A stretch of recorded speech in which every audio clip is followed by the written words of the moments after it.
اورم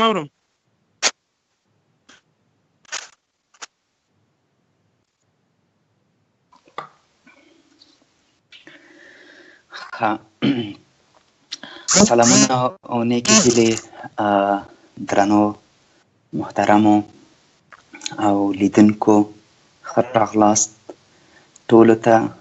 دا چې زمونږ موضوع څرګنده دی معلوم دی او موږ وغوښتل چې په مختلفو موضوعاتو باندې نن شپه بحث وکړو او د دوستانو نظرونه، پیشنهادات، پوښتنې، ځوابونه موږ ته قابل د قدر دي.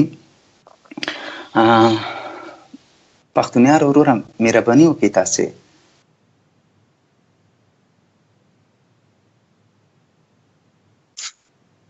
بیا سلامونه اول تا ته بیا ټول لیدونکو راغلي موږ سره دا خبرې یو ځای شریکې لیدونکو ته باید سره هم تا ویلې چې د مختلفو موضوعاتو په اړه به موږ وغږېږو. نو نور دوستانو نظر به هم تاسو اخلو. موږ دوستانو له موږ سره هم په دې کې اوسېږئ. ګورو اول چې لیدونکو هم راسي نو د لیدونکو نه به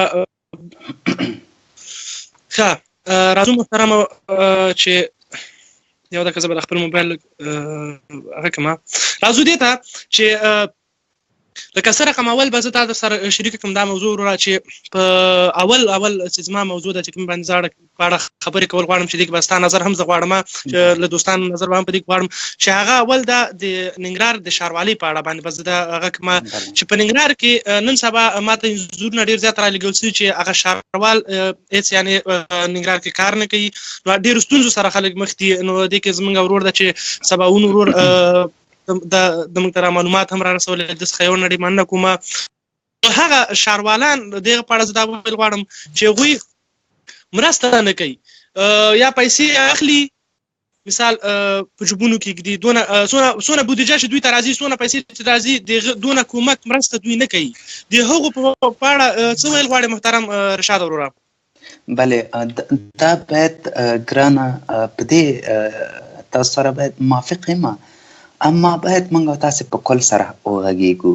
دا موږ ته څرګنده دی چې د هېواد په مختلفو ولایتونو کې ستونزې ډېرې زیاتې دي، برخصوص لکه څرنګه چې تاسو د ښاروالۍ ستونزه یاده کړله او رښتیا هم چې د ننګرهار څخه موږ ته بعضې تصویرونه راغلي دي چې د ننګرهار د ښاروال څخه تر مامورینو پورې او همدارنګه نور کارمندان ښاروالۍ ټول د پیسو په ټولولو کې بوخت دي او ډېر شدید بوخت دي.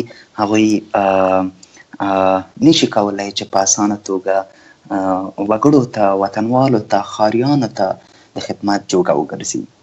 خو لکه څرنګه چې موږ او تاسو ته واضح دی چې ژمی په رارسېدو کې دی او بارانونه هم کیږي او په سړکونو کې داسې اوبه وي چې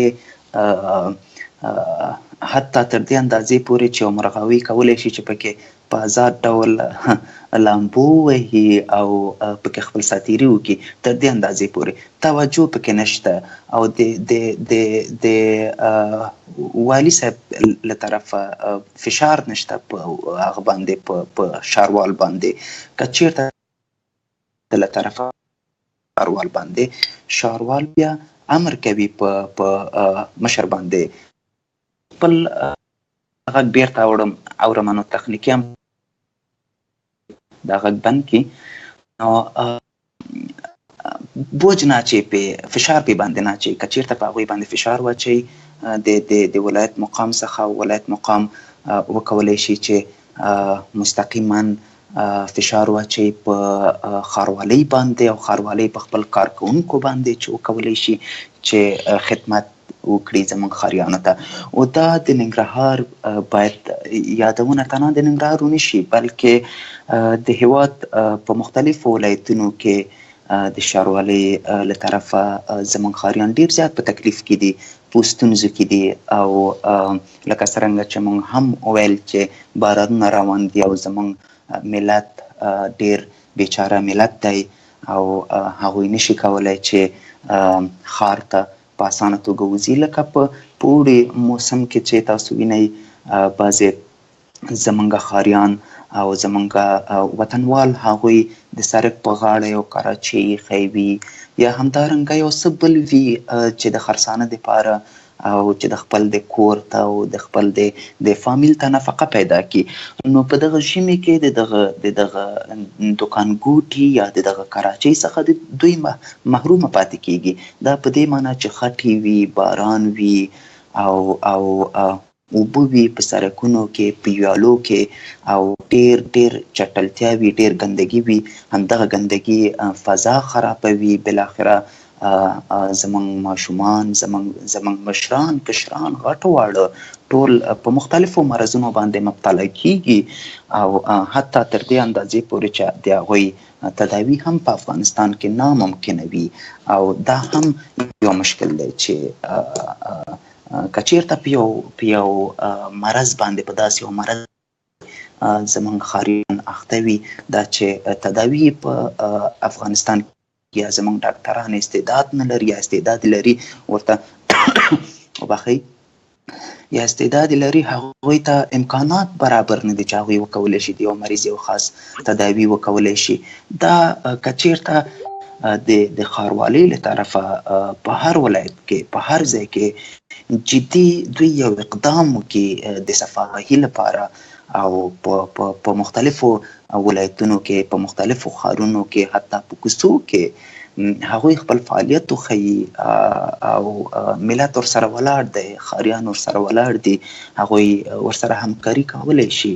اما که په دې حال باندې روان وي، ډېر ښاریانو ته او زمونږ وطنوالو ته مختلفو مرضونو باندې هغوی مبتلا کیږي او ښار ځان ته یو بل رنګ ورکوي او چې زیاتره که چېرته زیاتره د خارج ملکونو څخه کوم میلمانه راشي د چکر دپاره یا د افغانستان د لیدلو لپاره، زمونږ تاسو وطن ډېر یو تاریخي وطن دی او ډېر پیاوړی وطن دی. هغوی خارجیان هم زمونږ وطن ته د چکر دپاره یا د لیدلو لپاره راځي. که چېرته په دې حالت کې وګوري، هغوی مستقیما شاید چې اعتراض هم ونیسي او خپل وطن ته بیرته په تګ سره د موږ د وطن قصې وکړي، خصوصا ډیکوریشن یا صفاحي یا پاکي د یو کور څخه نیولی د یو ښار په سطحه، د یو هیواد په سطحه ډېر مهم دی، ډېر رول لري د دولت په چارو کې. او زمونږ د ښاروال څخه د ننګرهار، د کابل، عمومي د ټولو، د لغمان، مکمل د ټولو ولایتونو، بلکې په عمومي توګه رئیس صاحب څخه زمونږ دا خواهش دی چې هغوی فشار واچوي په خپل کارمندانو باندې چې هغوی وکولی شي خدمت وکړي او زمونږ دوستان، زمونږ وګړي او زمونږ وطنوال په آزاده فضا کې هغوی وکولی شي چې خپل ژوند تیر کړي، هغوی د مختلفو مرضونو څخه په امان کې پاتې شي. بېشکه ډېره زیاته مننه. بل ما زه لکه ځینې وخت کې زه اورم د خلکو له دوستانو، د ورونو څخه چې هغوی ما سره په اړیکه کېږي چې دوی څونه بودیجه دوی ته راځي، یعنې څونه پیسې چې دوی اخلي هغې سطحه باندې دوی کار نه کوي. ځکه چې مثال په دې کې لکه تاسو سره کومې مریضي له همدې نه پیدا کېږي، نظافت د دې ته باید مراعات وسي. نو دې نه زمونږ به د حکومت څخه او د ننګرهار د ټول افغانستان لکه څنګه چې تا ویلې، دا جدي هغه پاملرنه باید دې ته وسي. ځکه چې دا چې سړک اوبه ونه ډنډ ده، دې کې زنانهو ته ډېرې زیاتې ستونزې، نو هغه مجبوره شي چې خپله چادري راجګه کړي یا خپل هغه راجګ کړي، مثال چادري لمن، نو هغه دا ډېر یو بیابي سره انسان مخ کېږي. که چېرته دا بیالې او یا دا په منظمه توګه جوړ کړي، په دې ټول پوهېږي چې دغو خلکو ته پیسې پوره ورسېدلې، دوی د بیالو د هر څه شي دوی ته پیسې مکمل ورسېدلې په سطحه د ټول ننګرهار د هغه دا په دې باندې ټول ولس پوهېږي، په دې باندې هر انسان پوهېږي. دوی باید دې ته جدي پاملرنه هم وکړي او دې په اړه باندې باید دوی جدي اقدام وکړي. ځکه چې دا د موږ د ولس سره یو غټه جفا ده چې څونه دوی په دونه کلونو کې وکوله بس د دونه مثال وخوړلې دونه په جوب کې نه باسل سر لدینه بار لدینه باید دوی د تجدید پاملرنه کوي نور د دې پاړه لکه چې کوم رئیس صاحب دنه پوهیږم چې نوم یې ماس خیر سو کې د شتات دی نو هغه رئیس نمنګ دا خواهشانه په باندې خواهش کوي چې دغه سي هغه ته باید جدي پاملرنه وکړي او هغه سي کاملا همغه چې نور موضوعګان هم دي نور موضوع باندې هم موږ باس کوو چې لکه څنګه تا ویل دماغ زه غواړم چې په دې خبر باندې هم ترانه واچي موږ ته چې لکه نن سبا پښتنو پسې ډیر زیات مسیران دي ډیر ساتلي چې خاص په پښتنو پسې ډیر زیات خبرې کیږي خیر لکه څنګه نن سره کوم تضاد لرو او نه غواړو چې تضاد وکړو او نه غواړو چې نه موږ خبرونه دا هغه رنګ نه لري چې تضاد لري نو دی هغه لکه مثال اول به زه درته مثال درکم چې بل ورځ ما خبرونه وکړه د نه پوهېږم نوم مې را خیر سو چې تاسو ته شاید نوم زده ما دې په اړه باندې خبرې هم کړې وي او هغه سره موضوع چې د موضوع په اړه لکه رڼا واچو افغانستان په اړه لکه د تذکرو په اړه باندې هم هغه انسان ډیر مشکل راغستی دا او په یو خبرونه کې د ویلول چې ما وکتل دغه تلویزیون کې هغه ویلول چې زه به د قوت ته ورسېږم زه به د افغانستان نوم هم بدل کما افغانستان د افغانانو فدرام نومېږي فکر کوم فدرام نومېږي وو فدرام که دغه په اړه څه ووایم بله موږ او تاسو باید دغه موضوعات په ګډه سره مخ په وړاندې بوځو ځکه چې زمونږ مرام و مقصد باید هم دغه دی چې باید وطنوالو ته او ته باید دا وویل شي چې مقصد او هدف زمونږ د لایف خپرونې دا دی چې موږ پښتانه سره په اتفاق او اتحاد او یو ځای شو لاس په لاس وکولی شو د خپل د وطن څخه د خپل د خاورې څخه او د خپل د وطنوالو څخه د خپل د عزت څخه کاملا دفاع وکړو او دا چې تاسو د یو شخص واخیسته چې فدرام د هغوی ویډیو ما ولیدله لکه یوه ویډیو نه دی لکه څرنګه چې موږ تاسو په دې لایف برنامه کې موږ داسې یو شخص یادوو چې هغه اقلا یادولې او یعنی په خوله باندې باید د نوم رانوستل شي ځکه چې د افتخار وړ شخص نه دی که نه دا چې تاسو نوم هم ورته واخیسته نو زه به یې په هکله لږ څه ناڅه ووایم څو ویډیوګانې ما ولیدل تنها نه چې یو ویډیوګانې که چېرته یو ویډیو وی یا دوه ویډیو وی ما فکر کوو چې زه خو داسې شخص که چېرته ویډیو پې باندې جوړ شي یا پې باندې بحث وکړو یا پې باندې خبرې وکړو هېڅ معنا به ونه لري دا ډېر ویډیوګانې جوړوي بلکې دا شخص فکر کوم چې د بدخشان د خلکو نماینده دی په ولسي جرګه کې او همدارنګه د یو حزب مشري هم کوي او دا تر کومه چې ما معلومات واخیسته او تر کومه چې د خبرونو څخه ښکاري کاملا چې دا یو متعصب شخص دی دا یو جاسوس شخص دی د ایران غړی دی دا د ایران په پیسو باندې د افغانانو او د پښتنو ترمنځ نفاق پیدا کوي یوه خبره زه وکړم دې ته متوجه شي ښه په افغانستان کې مختلف اقوام دي ګورئ د پښتنو اکثریت پکې ډیر دی د پښتنو حاکمیت پکې همدغه اوس حکمراني پکې د پښتنو دی او د پښتنو پکې و زه تعصب نه کوم زه تاجک ورونو باندې ازبک ورونو باندې هزاره ورونو باندې دا غږ کوم دوی چې هزاره ورونه ازبک ورونه تاجک ورونه د یوې ژبې څخه دوی استفاده کوي کار اخلي چې هغه دري ژبه دی او ایران ژبه فارسی ژبه دی او کله چې د فدرام شخص چې د فارسی زبانانو نه یعنی تاجک ازبک هزاره په خوله اخلي د هغوی څخه دفاع کوي د پښتنو په مقابل کې دا بلکې د پښتنو په مقابل کې جفا نه دی د پښتنو په مقابل کې تعصب نه دی بلکې دا د تاجک ازبک هزاره په مقابل کې او د دوی په ژوند په سرنوشت باندې هم لوبې دي، ځکه چې دوی غواړي چې په منځ کې نفاق را پیدا کړي. تاسې زما غږ لرئ؟ و محترم غږ مو اورم، مهرباني وکړئ. بله د داسې اقوامو ترمنځ دا شخص یو نفاق پیدا کړي. لکه څرنګه چې ما یو ویډیو ولیده او هغه ویډیو مې ورته په پښتو باندې ترجمه کړ، په فارسي باندې و. دی وویل چې دا شخص وویل چې د فارسي او د دري ترمنځ فرق نشته، اما دا زه فکر کوم چې یا رواني تکلیف لري یا ناپوهه دی. اول خو تاسې وګورئ چې دا شخص وایي چې د دري او د فارسي ترمنځ فرق نشته. اول دا کلمې ته تاسې وګورئ چې دري څه رقم لیکل کیږي او فارسي سره رقم لیکل کیږي. بیا فارسي ځان ته لغوي معنا لري، دري ځان ته لغوي معنا لري. دري د افغانستان لومړنۍ ژبه ده، په رسمیت پیژندلی شوی ژبه ده. او همدارنګه فارسي د ایران ژبه دی او من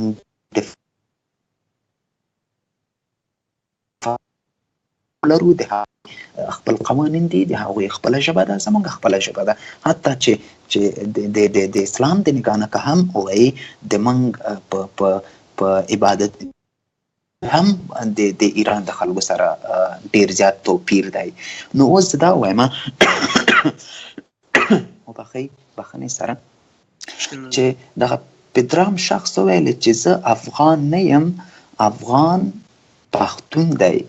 د ډیورند کرښه د پاکستان حق دی. دا خط باید مشخص شي چې موږ د افغانانو یعنی د پښتنو د جنگ څخه خلاص شو. په دې په هره کلمه خبره کې زه تفصیل لرم. که چېرته زه تعصب وکړم نو زه بیا مستقیما د هزاره نوم اخلم، زه مستقیما د تاجک نوم اخلم، زه مستقیما ازبک نوم اخلم قومي. اما زه تعصب نه کوم. دغه شخص د اقوامو ترمنځ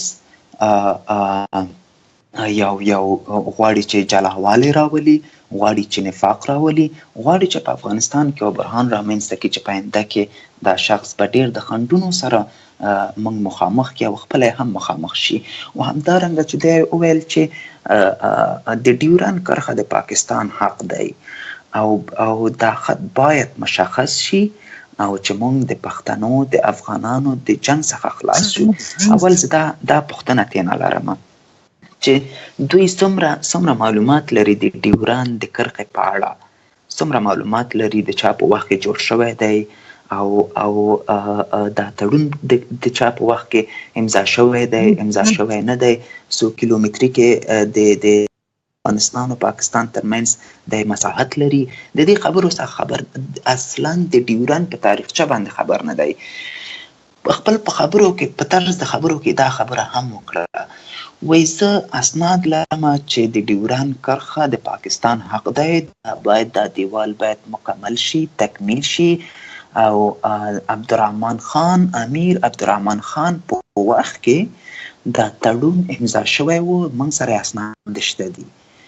که چېرته خلک په موږ باندې اعتراض نیسي نو دا اسناد به دروغ وي، او که چېرته دا اسناد په واقعیت سره صحیح اسناد دي نو د امیر عبدالرحمن خان خبره دروغ دی. تاسو وګورئ چې د امیر عبدالرحمن خان په حکومت کې په وخت کې په سلطنت کې لوی افغانستان و، دا افغانستان نه و، لوی افغانستان و چې پښتونخوا همدارنګه نیمایي د هند دوی یعنی په هغه وخت کې ولایتونه هم داسې په خاصه توګه مشخص شوي نه ول. د افغانستان یو لوی افغانستان و. په دې لوی افغانستان کې امیر عبدالرحمن خان سلطنت کوله، پاچاهي یې کوله.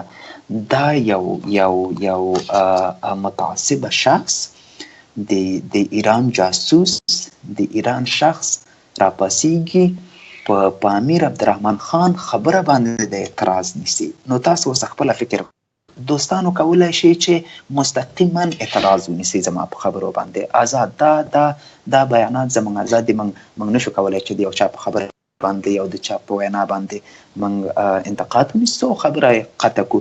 زه د خپل د ځان دپاره، د خپل د پښتنو دپاره، د خپل د خاورو لپاره دا خبره کوم، غواړم چې ازادي مې واخلم. یوه خبره. بله خبره دا و چې پښتنو چې د ډیورند کرښه دومره په ډیورند کرښه باندې دومره ټینګار کوي، دا د پښتنو یوه سیاسي مسله ده. یعنې د موږ ګډون پکې یا د موږ اختلاف پکې ضروري نه دی. دا چې وخت چې ته د افغانستان په دولتي چارو کې لاس وهنه وهې، د افغانستان په دولتي د دولت غړی یې او د یو حزب غړی یې او د یو ولایت نمایندګي کوي، پس ولې ته د خپل د ولایت دفاع د ملت دفاع نشي کولی، د وطن دفاع نشي کولی؟ دا هم پوښتنې دي. زه په دې ارمان کې یم چې خدای دې وکړي چې دی راسره یو ځل په خبرو کې شي، چې یا د میډیا له لارې یا د اجتماعي صفحې له لارې چې زه وکولی شم د دوی خبرو ته ځواب ورکړم او دوی زما خبرو ته ځواب ورکړي. دی په نورو خبرو کې خپلو ویلي چې افغانستان د پښتون دی او افغان کلمه پښتون ته اطلاق کیږي، مونږ ته نه. د تذکیرو په اړه هم لکه څرنګه چې تاسو هم اشاره ورکړې، د تذکیرو په اړه هم وغږېدلی. دا شخص ویلی چې زه تذکیرو کې اسلامیت منم، اسلام یم، اما افغانیت نه منم. دا په دې معنا نه منم چې افغان کلمه خاص الخاص پښتنو ته اطلاق کیږي، یعنی په دا معنا چې دا حکومت دا هیواد د پښتون دی. وخت چې د پښتون دی وروره، نو ته څه کوې دلته؟ مخه دې ښه. بلې او نور ډېرې موضوعات دي، ډېرې خبرې دي. اصلا تاسو متوجه شئ د دې شخص لهجې ته چې دا لهجه ایرانی دی، د ایران په ژبه باندې خبرې کوي. که وخت راکړې محترمه، بل دا که څه رقم چې تا ویلې ده حتی لهجه ایرانی ده. دا د یو بله خپرونه کې هم دا خبره کړې وله چې موږ فارسي دري یا فارسي مهمه ده. مثال یو څو اپلتې ویستلې وې پکې ویلې وې پکې. زه به د هغه په اړه دا وایم چې دا خاص له پښتنو سره جفا نه ده، دا جفا چې ده ټول افغانستان سره ده، خپل قوم سره هم ده، که تاجک ده، ازبک ده، هر قوم نه چې ده، حتی زه پیژنم هم نه دونه خاص. دا ټول جفا له خپل قوم سره هم کوي، ځکه دا خو خپل ډالر واخلي، خپل جوب به پې ډکوي. او بل دا زه دغه نه دته هم ویل غواړم چې موږ پښتانه نه تضاد کوو، نه چا سره تضاد لرو. موږ پارلمان کې هم دي، وکیلان هم دي، موږ هغوی هم غلي ناست دي. که فکر دی یو وخت کې ته خپله په وطن کې نه ولې وطن دې موږ ته پرېښی و، داسې د تا له دې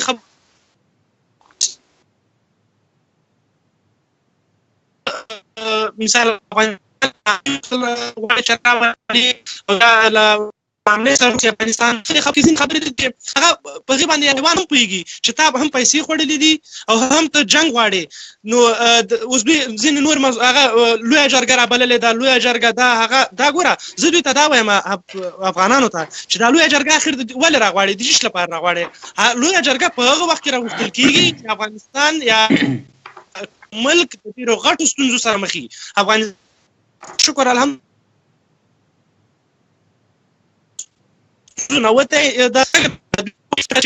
جناب حامد کرزي هم ویلي دي چې لویه جرګه دې راوبللی سي. په لویه جرګه کې که فکر موږ وکړو په هغې کې ډېرو ستونزو سره ملک به مخ شي، که مخ نه ده مخ کېږي ورسره. اوس موږ ملک پرمختګ کوي. راځم بېرته د پدرام په اړه باندې خبرې کوم در سره چې پدرام هغه څه رقم ده چې موږ د غلي د پارلمان د وکیلانو او دغه دا غلي ناست دي، نو هغوی داسې فکر یا داسې هغه شروع کړی ده. اجازه ورکوئ تاسو ماته د یو څو کلمو خبرو اجازه ورکړئ چې زه په دې اړه وغږېږم د دې شخص په اړه. او ژورنالیست د دې څخه پوښتنه کړی و، د یو تلویزیون دی میلمه کړی و او هغوی ترې نه پوښتنه کوو. زه حیران یم چې دا تلویزیونونه دا رقم شخص څنګه میلمه کوي، څنګه بلنه ورته ورکوي. دا رقم متعصبه شخص چې هغوی د پښتنو او د نورو اقوامو ترمنځ اختلاف رامنځته کوي. زه نه پوهېږم او دی ډېر په وضاحت باندې دا خبرې کوي او ډېر په اسانه توګه دا خبرې کوي چې زه افغان نه، زه د افغانستان کلمه منم. او دا خبره هم واضح کړله چې زه د افغانستان د کلمې سره موافق نه وم، نه یم او نه به اوسم. او زه غواړم چې په آینده کې د افغانستان کلمه یو داسې یو نوم ورته ورکړم چې د ټولو اقوامو ته اطلاق وشي، نه چې تنها پښتون ته. افغانستان کلمه خاص الخاص پښتون ته اطلاق کیږي. نو زه فعلا د تخنیکي همکار څخه خواهش کوم چې همغه ویډیو یو 2 دقیقې پرېږدي، لیدونکي وګوري. مهرباني وکړئ تخنیکي همکار صاحب، تاسو د دې شخص ویډیو یو 2 دقیقې پرېږدي، تر 3 دقیقو پورې بیا به موږ خپل بحث ته دوام ورکړو.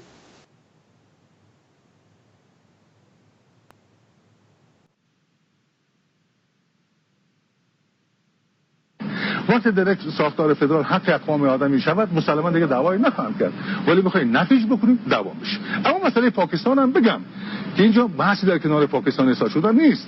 وقتی اون خط مشخص نشه و دیوار نشه، هر باره که ما در اینجا بحث عدالت بکنیم از قبایل سرباز میگیرن و ما رو سرکوب میکنن. چرا قبایل باقی ماندن؟ چرا این خط این سران پشتون زیاد تاکید میکنن؟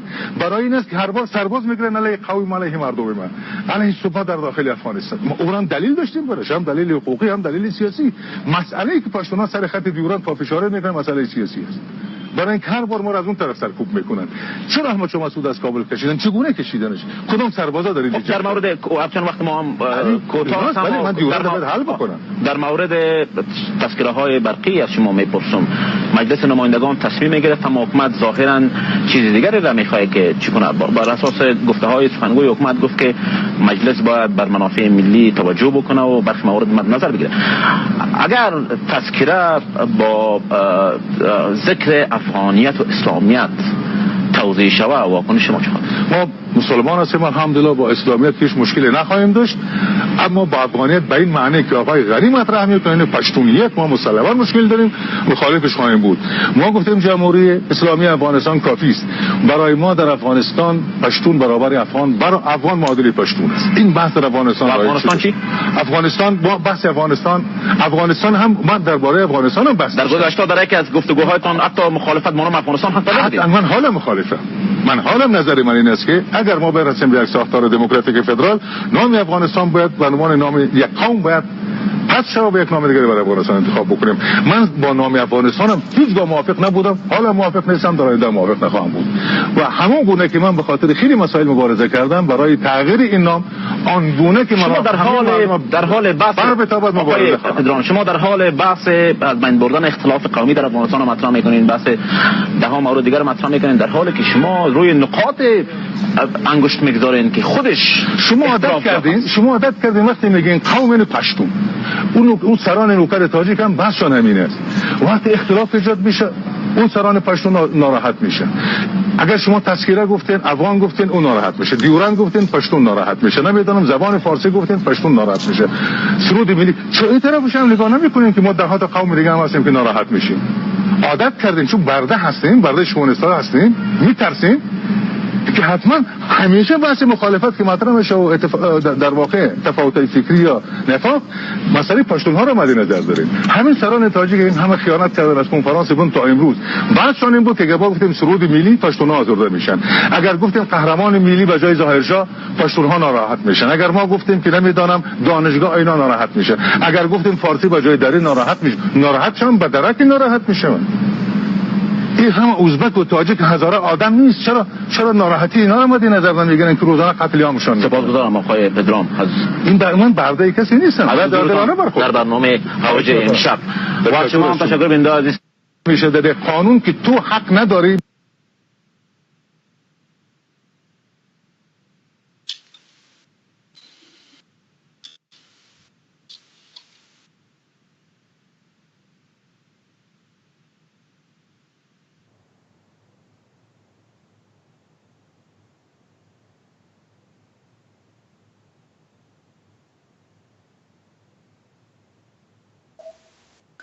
ډیره مننه تخنیکي همکار څخه نړۍ مننه.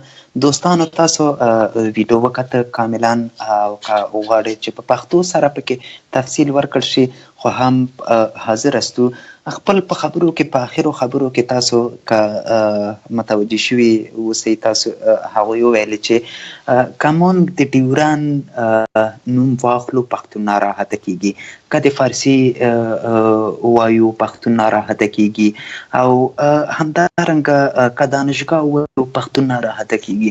نو موږ څنګه وکړو د قوم سره؟ ولې سرود ملي په پښتو باندې دی؟ ولې ملي سرود په پښتو باندې دی؟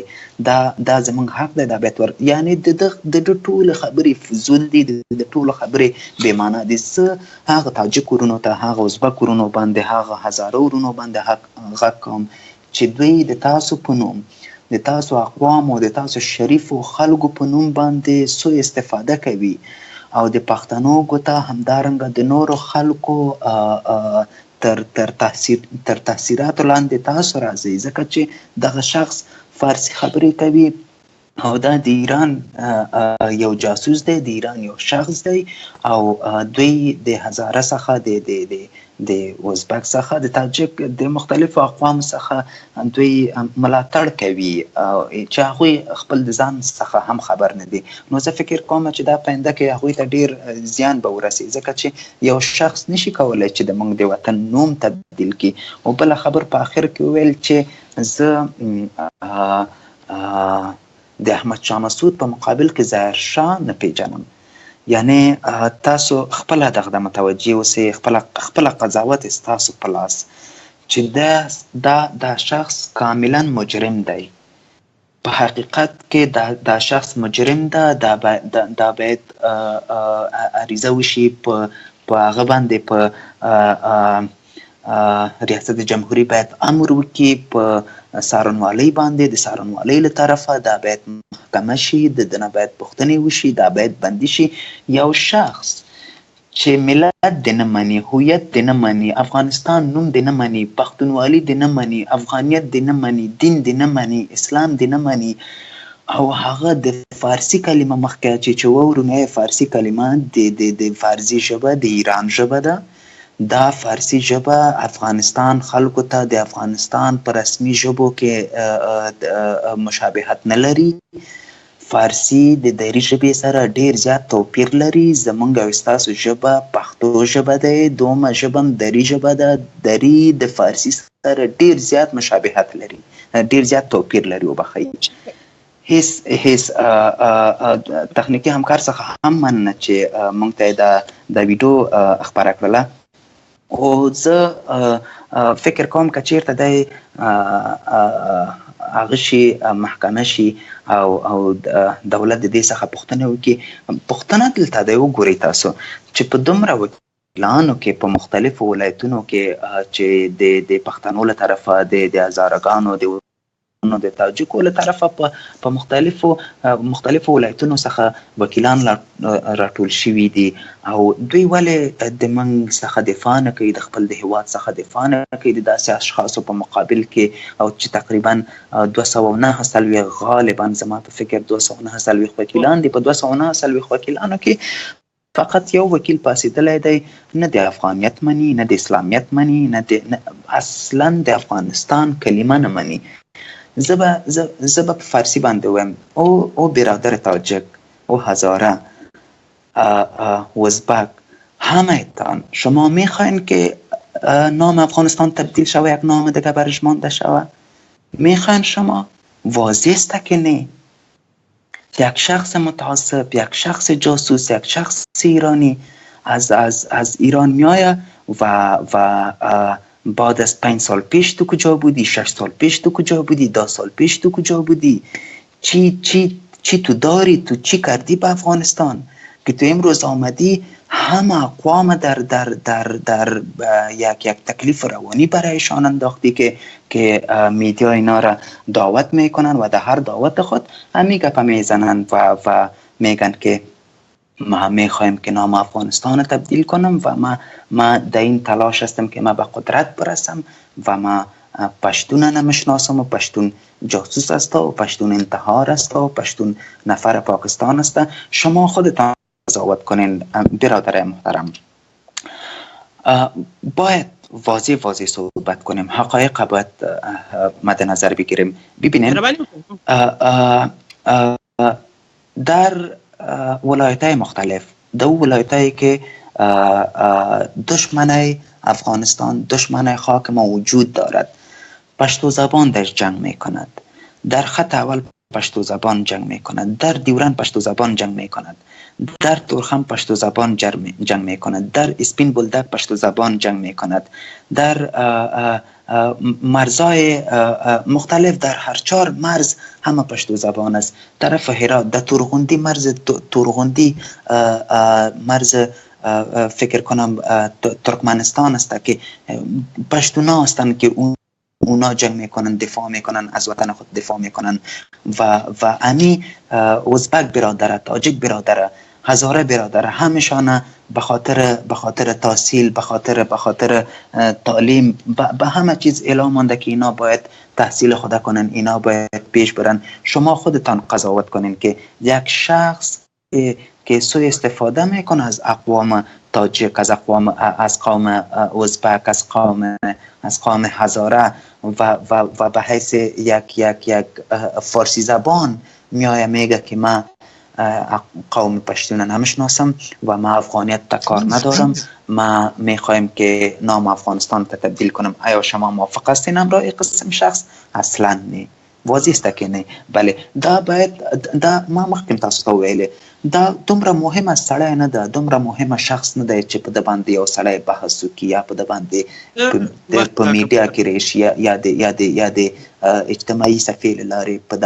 په داسې اشخاصو باندې بحث وشي. باید په کل کې د شورای نظار نوم واخیستل شي چې شورای نظار یو هغه غړي پکې ټول شوي دي چې هغوی متعصبین غړي دي، برخصوص د پښتنو سره، چې هغوی برهان رامنځته کوي په افغانستان کې، د افغانستان په خلکو کې، د افغانستان خاورې سره پخوا هم جفا کړی و، د افغانستان د خلکو سره پخوا هم جفا کړی او د پښتنو سره هم جفا کړی و د جهاد په نوم. دغه پخوا چې یو پښتون هم دغه جهادیانو نه یوه پښتون دا مهرباني وکړي که چېرته بیا زما کم دوست وسي، کم جهادي وسي، دا زمونږ غږ اوري، دا پوښتنې ته زما ځواب ورکړي. د نجیب په دوران کې، د نجیب په حکومت کې یو هیواد راغلی و چې شوروي و، روسیه و. روسان په افغانستان کې راغلي ول، د روسانو په مقابل کې دوی پاڅېدل، جهاد یې وکړ، روسان وشړل، لاړل خپل په مخه، صحیح شوه، لاړل خپل په مخه، دوی خپل ازادي واخیست. هم ازادي نه وه، ازادي دوی چې د ازادي کلمه په نوم اخلي دا ازادي نه وه، بلکې دا یو جهالت و، واضح باید وایم یو جهالت و. ځکه چې زمونږ دکتور ستر ولسمشر ډاکټر نجیب په دارو زړېدو، یو رئیس جمهور هغه اعدام شي د خلکو ترمنځ، بیا په چوک کې، بیا د ښار په منځ کې د ملل متحد څخه وویستل شي. آیا دا رقم اشخاصو ته څوک د انسان خطاب به وکړي؟ نه، اصلا نه. موضوع رانه بلې خواته لاړ نه شي. د جهادیانو هم دغه پوښتنه زه کوم چې زه د جهاد کلمې سره موافق یم، د جهاد د کلمې څخه سرغړونه نه کوم، ځکه په قرآن کې راغلی، موږ او تاسې الحمدلله مسلمان استو او په قرآن هم ایمان راوړی دی، اما د دغې جهاد کلمې څخه سوء استفاده کول ما حق ده. مستقیما دا بیخي قمقلتوب دی که نه، چې اصلا د یو شخص د یو عالی فکره ذهن هم نه مني، عقل هم نه مني. زما پوښتنه به دا وي، په هغه زمان کې، په هغه وخت کې چې روسیه په افغانستان کې راغلی و، روسان په افغانستان کې راغلي ول، تاسې په مقابل کې جهاد وکړه، بیا وروسته څنګه خپل ازادي وانخیستوالی د دولت سره یو ځای نه شوي؟ لکه په فارسي باندې یوه بیانیه ډاکټر نجیب ورکړی و، هغه په فارسی باندې دی چې زه باید په فارسی باندې بگویم، وی پنهان نمیکنم از تمام مردم افغانستان که قبل از وحدت قطعات محدود اتحاد جماهیر شوروی مردم افغانستان چی فکر میکرد؟ مخکې د قطعات څخه، مخکې د شوروي د راتګ څخه د افغانستان خلکو څه فکر کو؟ ټولو نه ویلې چې زمونږ په ګټه ده، ټولو نه ویلې چې دوی راشي زمونږ په فایدې ده، د موږ وطن په امن کې راشي. وخت چې راشي همدغه خلک چې د دوی په مقابل کې پاڅېدل، کور ودان چې پاڅېده، جهاد یې وکړه او دا خلک یې وشړل. او بیا وروسته د هغې نه هم د افغانستان د حکومت سره سلا پورته که، په مقابل کې د افغانستان د حکومت په مقابل کې سلا پورته که، د ډاکټر نجیب په مقابل کې سلا پورته که، او مستقیما دولت او ملت سره دوی جنگ شروع که. مختلف حزبونه جوړ شول د همغه زمان نه. پوښتنه دلته د زمان چې په هغه وخت کې یو ملک راغلی و، یو هیواد په افغانستان کې، اما نن په افغانستان کې په لسګونه ملکونه راغلي دي او افغانستان یو آزاد هیواد نه دی. افغانستان د استعمار د لاس لاندې یو هیواد دی. نن هماغه جهادیان غواړي والیتوب، وزارتتوب، دا خو واړه چوکیګانې دي، کوشش کوي حتی تر ریاست جمهوری پورې. پوښتنه دلته ده چې د هغه وخت او نن وخت ترمنځ فرق شی دی. زه فکر نه کوم که فرقي هیڅ فرق پکې نشته دی، اما دوی کاملا بېسواده دي. وګوره همدغه هر جهادي څخه همدغه نن دغه شورای نظار چې جوړ شوی دی، دا شورای نظار چې پدرام هم پکې برخه یو غړی دی، چې دوی د لوی جرګې دعوې هم دا څو ورځو کې لري. پوښتنه دوی څخه هم همدغلته دی. که چېرته دوی نه د سواد پوښتنه وکړي چې تا د سواد د تحصیل په هکله دې وایي، هغه به درته وایي چې شپږمه پورې. د داود خان د وخت څخه په دې خوا هر هغه څوک چې د سلا سره کار و، هغوی نور مکتب ونه ویلی، فقط شپږمه پورې مکتب وویلی، نور لاړل چې اوس خپل نوم هم نشي لیکلی. والیان چې سواد نه لري، خبرې ته زما غوږ ونیسئ، والیان چې سواد نه لري، ځان ته یو خاص نفر نیولی دي، لکه د هغوی عریضې، د خلکو عریضې ولولي، د خلکو پیشنهادونه، سوالونه جرګو کې ځان ته یو باسواده شخص لري. همدارنګه وزیرې، رئیس او همدارنګه نور دوی بعض یوي چې بیا پکې یو قلم لري، یو چې لیکلی شي، هغوی په اوس وخت کې زده کړي. سواد آموزي کورس یې ویلی دی، نور هېڅ ته نه دی ویلی. دوی اصلا اسناد نه لري. یو وزیر چې وزارت چوکۍ ته رسیږي، یو رئیس اجرایه چې اجرایي ریاست ته رسیږي، او همدارنګه یو والی، هغه باید قلم ولري، باید یو دیکتاتور شخص وي چې هغه د هغه څخه ملت ته، وګړو ته یو څه ورسیږي، هغه وکولی شي خدمت وکړي. وخت چې هغه قلم ونه لري، هغه پوهه ونه لري، هغه استعداد ونه لري، هغه تحصیل ونه لري، هغه څنګه کولی شي چې د موضوع د حال او احوال څخه خبر شي، یو درک ولري؟ نه لري که نه. نو تاسو مهرباني وکړئ خبرو ته دوام ورکړئ، او د تخنیکي همکار څخه خواهش کوم چې که چېرته دوستان او ملګري د زنګ وهلو غوښتنه کوي، نو مهرباني دې وکړي یو شخص د زنګ ووهي چې د هغوی نظریات هم قابل د قدر دي. ته په اړه کوم د خبرو په اړه د کومه چې ته اول سر نه د هغه د پوهېږم جاهل انسان په اړه باندې چې فدرام ته وایي، کنه فدرام په اړه باندې وغیره هغه وایي کنه، لکه خبرې کې وایي پښتون ډیورنډ د لین خبر راواخلو خپای بیرس د ما دا خبر مانه کوله چې وایم د ما خاوره ده، ته څوک یې په مخه دی چې ته ما سره تذکیره نه مانې، ته ما سره افغانیت نه مانې، ته اسلامیت نه مانې، ته اصلا حق نه لري د ما خاوره کې اوسېږي. د ما خاوره ده، که فسادي په اړه باندې مو وایي، که د هر څه په اړه وایي. که وګورو موږ وایو تاسو ځینې وخت وایو چې موږ 15,000 کاله تاریخ لرو، موږ به 15,000 کاله تاریخ ته وګورو، د 1400 کلن تاریخ ته به نه ګورو چې موږ 200 کاله مخکې تاریخ ته وګوري، 300 کاله مخکې تاریخ ته که ته وګوري، ټول حکومت د موږ په لاس کې و. د چپړاسي وظیفه به هم تاسو ته موږ نه درکوله، د غوندې خلکو ته چپړاسي ته هم حتی موږ دا نه پرېښودل. له چپړاسي نه پورته وظیفه به هم چې ده ته ورکړله، نو راغله دې حد ته راورسېدل چې نن افغانیت او اسلامیت د موږ خرڅوي. دا موږ تا د پارلمان د وکیلانو په اړه باندې وګورې، کوم وکیل ښې ته، کوم پارلمان ښې ته؟ په دې پارلمان کې خو انتحاري چې کېږي پارلمان له طرفه ده، که کس وژل کېږي د پارلمان له طرفه ده. دا پرون چې په شمشاد باندې حمله سوه 2-3 ورځې مخکې، دا هم پارلمان کړې، دا هم دغو خلکو کړې، دا چا راز شفشا کوي. که راسو دغه په اړه باندې تا یو بل بحث هم وکړو چې د زه به خبر لاندې وکم د جهادي هغه قومندانانو لپاره کې چې موږ جهادي دي کوم جهاد وروره د چی شي جهاد دې کړی ته جهاد په ما خرڅه راځي ته جهاد په دې اخلي چوکۍ ته اخلي ته په جهاد رشوت اخلي ته کوم جهاد ماته وې د چی شي جهاد تا کړی دا جهاد چې چا کړی امر دي شهیدان دي لکه ډاکټر نجیب غوندي مثال لکه دا نور غوندي دا دوی چې جهاد تاسو کړی دا بیا ولی نن امریکا نه تماش اخلي بیا ولی ته نن انتحاري ملک ته رادنه کې بیا ولی ته تضاد کې ته جهادي ځان ته وې ته بیا ولی ګرابه سوي چوکۍ پاړه چې ته جهادي قومندان یو ما نو نه نخله چې ما ځینې ویډیوګانې کتلې دي نن که وګورئ د افغانستان په حساب باندې کنه خلک وایي ته تضاد کې تضاد والا ته به دا زوم کومنټ کې لیکل مثال ځینې الکان چې ته تضاد کې تضاد دغه تضاد به درته واستای تضاد جواب ته درکما کما تضاد کوله نن با ته په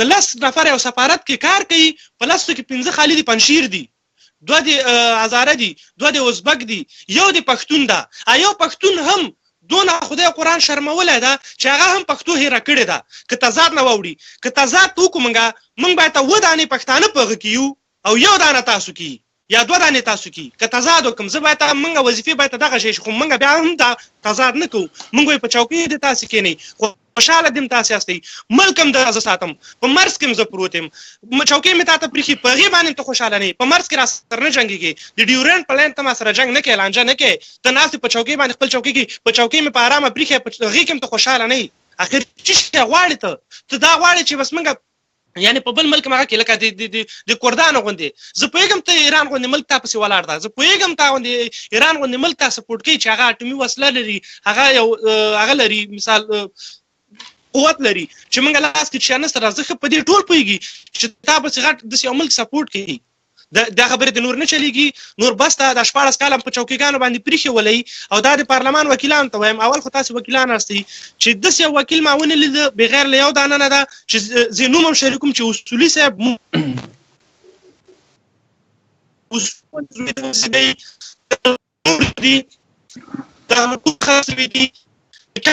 سور کارت جګ کی وروره چې شي سوي ته سور کارت جګه خانه دې خرابه سه په وطن باندې چې څوک په تذکره او اسلامیت معامله کوي هغه چې غینه په مثال د خپل مور په سر معامله کوي دا به ښایي تا ته راځو دې ته چې افغانستان د په یو هغه کې ویل که زه چېرته قوت ته ورسېږم که نه نو زه به حتی د افغانستان نوم بدل کړم و پښتنو خدای قرآن ته نور وګورئ داسې و پارلمانه تباسې دا خلک پېښي څه شي ته ولې تاسې د مخه نه نیوئ پښتونیار وروره د تاسو غږ هم ډېر زیات زما فکر چې په نټ کې خیر په هر صورت موږ یوه دقیقه بله ماته وخت خبرو ورکړې لکه څرنګه چې تاسو د پارلمان ویلې او د وزارتونو زه پوښتنې هم لرم چونکې وخت کم دی او د وخت په اساس نشو کولی ګورو سره ډېر وخت پاتې نظریات هم اخلو خو اما دوه کلمې خبرې به زه وکړم ما نه پوهېږم چې دا تاسو ته تایید وړ دی دا زما خبره که نه ټول دولتي مشران که رئیسان دي که وزیران دي هغوی د پارلمان د غړو پورې تعلق لري اړیکې لري لکه د پارلمان د غړو څخه هغوی انتخابیږي نو که چېرته زه فکر کوم که چېرته دغه صلاحیت واخیستل شي د پارلمان د غړو څخه د وزارت دفاع او ریاست عمومي امنیت ملي او وزارت داخله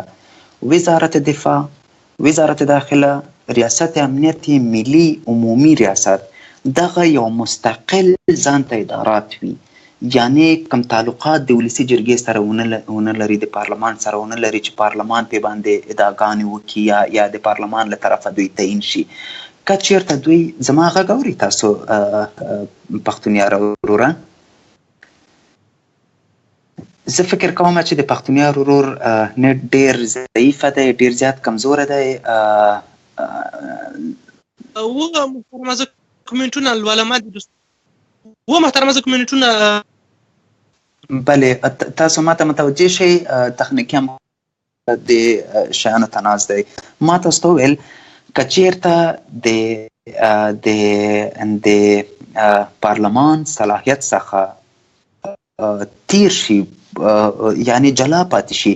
وزارت دفاع، وزارت داخله او ریاست عمومي امنیت ملي، دغه درې چې یو ځان ته مستقل ادارات وي، زه فکر کوم زمونږ په وطن کې 80% د صلح او امن په امید باندې پاتې کیږو.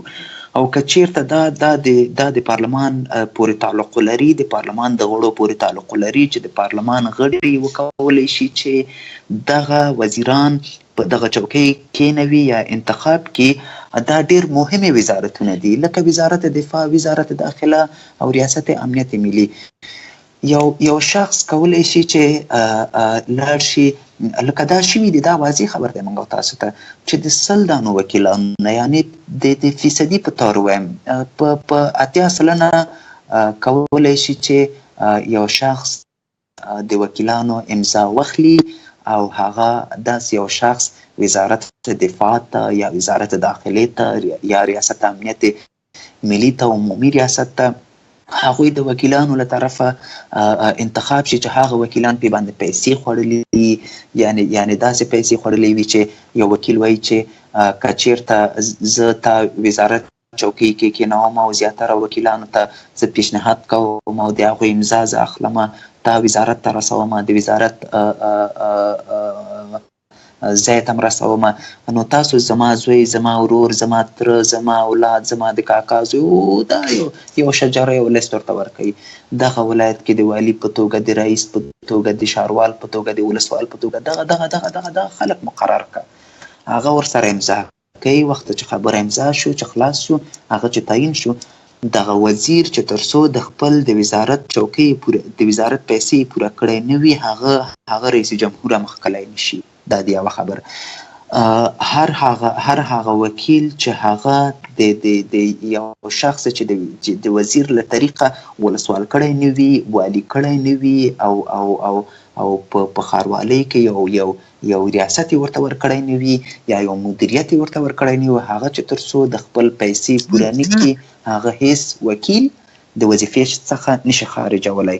دلته پاتې شو د غریب زوی، هر هغه شخص چې هغه تحصیل کوي، هغه په غریبي او په بیچارګي کې خپل زده کړې کوي، هغه خپل عالی درجې ته رسیږي، وخت چې هغه پیشنهاد وکړي یوې ادارې ته د خپل د مسلک په مطابق، هغه ناجوابه وځي د هغه ادارې څخه، هغه د هغې ادارې څخه ناامیده وځي.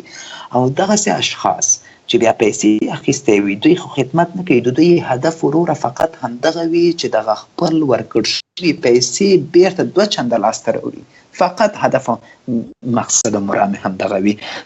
د من مقصد د لایف او راتګ صلح ده او صلح راوستل دي او وطن ته د خدمت دپاره او پښتنو ویښولو لپاره خبرې دي، او همدارنګه د متعصبینو خلکو مخه نیول او د متعصبینو په مقابل کې یو خاصه وینا او یو ماتونکی ځوابونه دي زمونږ. او بله خبر مې لکه مخکې چې مو ویلې چې د پارلمان د قوانینو څخه یا د پارلمان د اصولو څخه یا د پارلمان د مشخصاتو څخه یا همدارنګه د پارلمان صلاحیت څخه چې دغه ووځي، دغه 3 وزارتونه چې وزارت دفاع دی، وزارت داخله دی او ریاست امنیت عمومي دی، زما په فکر انشاءالله چې په وطن کې به دایمي صلح راشي او آباد او خوشحاله اوسئ. تاسو څخه هم مننه. نو دا چې د وخت په اساس موږ نشو کولی چې خپل موضوعاتو ته ډیر بحث ورکو، نو تخنیکي همکار څخه خواهش کوم که څوک د زنګ وهلو غوښتنه کړې وي نو تاسو ورته زنګ ووهئ، د هغوی نظر موږ ته قابل د قدر دی، مهرباني وکړئ. تر څو چې بل ورور راځي اړیکه کېږي، موږ تخنیکي همکار څخه بیا هم کوم مننه تاسو څخه چې ته موږ سره دونه کې راځم دې ته چې موږ ګوره افغانستان موږ ملي یووالي غواړو، موږ تضاد نه کوو.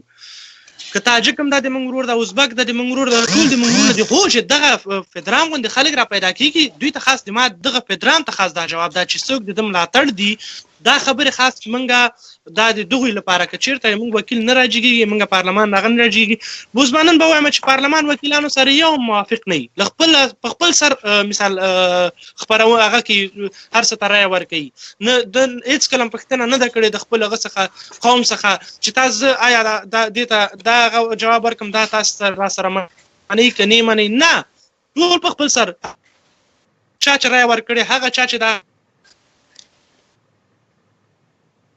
لهغوی یو هغه د پښتون د کم یو هم چې ده هر وکیل چې ناست ده هغه له خپل قوم سره هغه نه کوي مشورې نه بغیر هر څه هغه کې پیسې اخلي او مشورې کوي باندې نو آینده کې که بیا هم چېرته کوم وکیل ټاکل کېږي هغه ټاکل کېږي باید له دې ګریوان لکه څه رقم چې مسکو کې محترم رشاد غوږ دی بله مهرباني وکړئ غوږ مې دی متوجه ایا تاسو زما غږ اورئ رشاد بله لکه څه رقم چې مسکو کې د ستونزه مخې ته راغلې وه نو هغه دوه دانې وکیلانو د پارلمان چې کوم رشوت یې خوړلی او بیا هغوی واخیستل په ډسبین یعنې په اشغالداني کې ور وغورځول په یګن په ډبي کې تاسو به خپله هم پوسټ کتلی که چېرته دغه شی کار موږ هم وکړو په خپل وطن کې دغه شی وکیل چې خرڅېږي پیسې اخلي چې دا راونیسو سرک په سر لکه څه رقم چې مسکو کې خلکو کوو دغه موږ او تاسې هم وکړو نو دا به ډېر زیات ګټور ثابت شي چې هر وکیل له ګریوانه راونیول شي نو هغه بیا آینده کې د ملک په سر سودا نشي کولی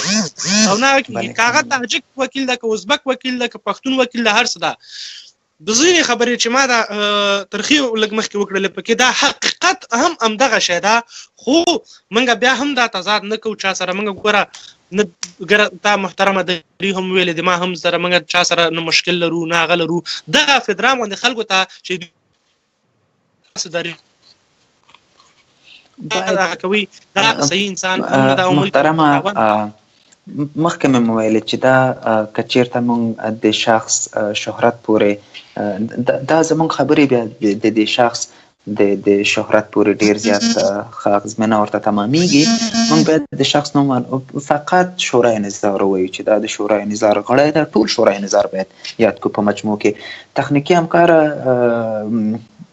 دما غږ تاسو اورئ بله اورو غږ دی لیدونکو نه هیله کوم چې د ما سره په تماس د ما فیسبوک تاریخ نه چې تاسو تصویر به نه راځي تاسو فقط غږ به کنیکټوو یو بل سره نو زه به د فیسبوک اکاونټ به تاسو سره په ویډیو کې شیر کړم نو اوس شیر شوه د ایمل ظاهر په نامه باندې فیسبوک ده نو دا ځان سره دې ته مسج ولېږئ تاسو ته د خپل تاسو په دې خپرونه کې تاسو سم ورکړئ تاسو په خپل غږ هم ورسره یو ځای کې خبرې وکړئ بحث پرې وکړئ نو زما فیسبوک په ایمل ظاهر په نوم دوستان چې غواړي چې د خپرونه کې برخه واخلي خبرې وکړي نو هیله کوو چې موږ ته زنګ ووهي یا مسج پرېږدي چې موږ بیرته ورته زنګ ووهو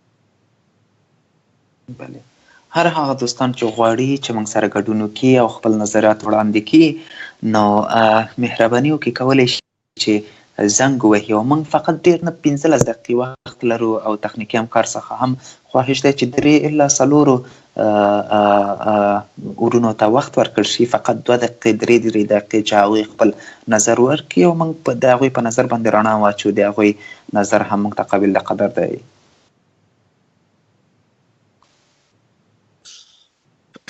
اوس نو انتظار به وکړو چې ځینې دوستان کوم خپل نظرات خپل هغه موږ سره شریک کړي دا به ډېره ښه خبره وي نو دوستان ته به هم فلحال انتظار وکړو بل دا چې ځینې یو ورور هم چې ځینې تصویران هم رالیږل شوي ول ما ته چې په د ننګرهار په باندې چې د اوبو په اړه باندې سیندونو کې ډنډونه دي هغه دي دې ته باید جدي هغه وشي باید خپل ولس راجګ شي دې په عقله باندې حکومت خو شی نه کوي حکومت باید چې خپل ولس یو کار ونه کوي حکومت خو هغه د خپلو کې پیسې ویشي راویشي که ته ما ته راکړه زه تا ته درکړه نو ولس بیچاره په هغه کې دا نو که ولس راجګ سي هر کار کېږي لکه مخکې ما یو مثال درکړه لکه د مسکو چې چېرته مسکو کې هغه وکیلان یې راونیول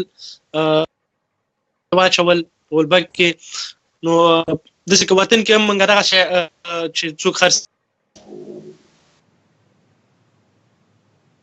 چا پیسې شي کوترک ته نو ان شاء الله موږ ملک هم پرمختګ کوي که چېرته موږ دغه شی ویده یو او څه رقم چې ویده سو دا اوس نو موږ به ډېر له نورو ستونزو سره هم مخ شو بله دماغ غږ لري تاسو رشاد وروره؟ بله مهرباني وکړئ. نه زه به کوشش کوم یو ورور داسې مجیب نومیږي، مجیب حمیدي، نو دا د تاسو سره په اړیکه کوم، زه به زنګ وهم که غږ کې کوم مشکل و نو ماته به ووایي تاسو. بله سمه ده سمه ده.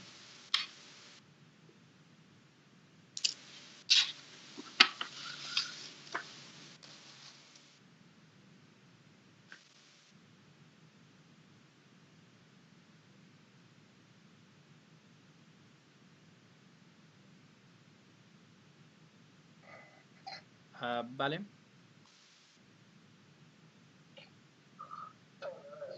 حمیدی صاحب سلام. تشکر، زنده باشین. شما فعلا همراه برنامه به تماس هستین، اما فقط فعلا ما میتونیم که به تصدیق صوتی شما را به تماس بسازیم به همراه یار صاحب و رشاد صاحب.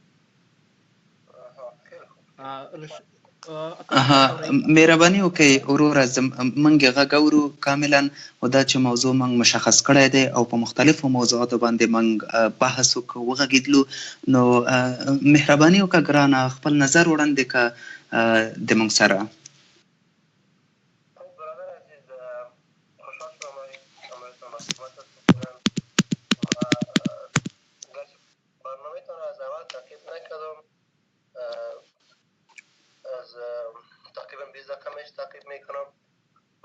بله البته از خودم شنیدم، میخوام در باره کمی نظریه بتونم اگر اجازه خودم باشه.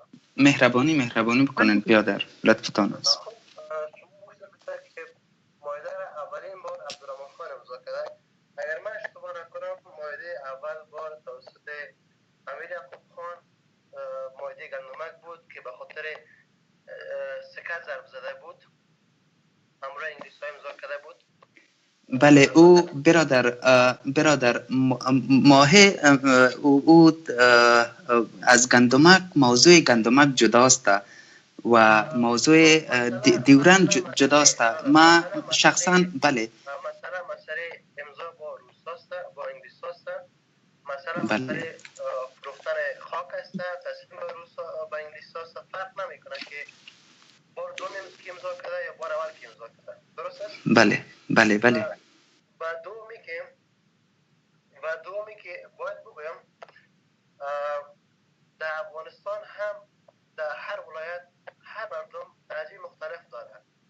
بله مثلا در هرات لهجه مختلف دارد چون همرز با ایران است.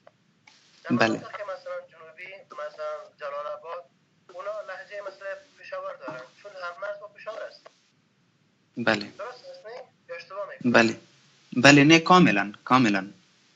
خب هم کشوری که مثلا همرز با ولایت‌های شمالی ما هستند، مثلا ترکمنستان یا ازبکستان یا تاجیکستان، اونا لهجهشان فرق میکنه. اونا با زبان مثلا با لهجه تاجیکی گپ میزنن، با لهجه ترکمنی با زبان ترکمنی گپ میزنن، با زبان ازبکی گپ میزنن.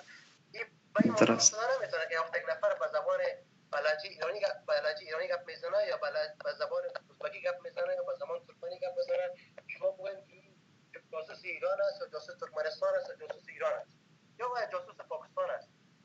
هموطن خودم است، حق داره، سر حق است انتقاد بگیره. ما رئیس جمهور است، ما برش رای دادیم، اشرف غنی رئیس جمهور است، ما شخصی خودم رای دادم با وجود که تاجیک هستم، اما وقتی که من میبینم رئیس جمهور مثلا کار میکنه که شاید به نظر شخصی من که مثلا فکر میکنم به جامعه شاید خوب نباشه، ملت شاید خوب نباشه، ما یک نظری خودم میتونم بعد این مورد نداره که با کام اساسشان واضح بسازین. درست است؟ بله اساسشان واضح بسازین. به حساب آوردن انگلیس‌ها در افغانستان بریم یا آوردن امریکا در افغانستان بگیم.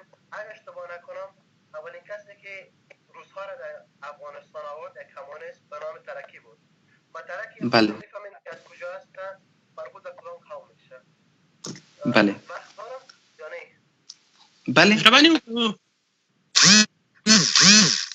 بله. خب امریکا را کی آورده؟ کسی که دست نشانده امریکا بود در 14 سال البته او هم یک پشتون بود. اشتباه بله میکنم برادر؟ بله نه برادر. آمدیم در موضوع تاریخ 5000 سال. اگر ما در جواب سوالتان بگویم برادر که 14 سال پیش یک اجازه بتین برادر، اجازه بتین یک لحظه که بیش از 100 سال تاریخ داشته باشه، باز به این تاریخ دعوا کنیم که اینی وقت میشه ما در افغانستان بودیم و افغانستان ملک خودم است.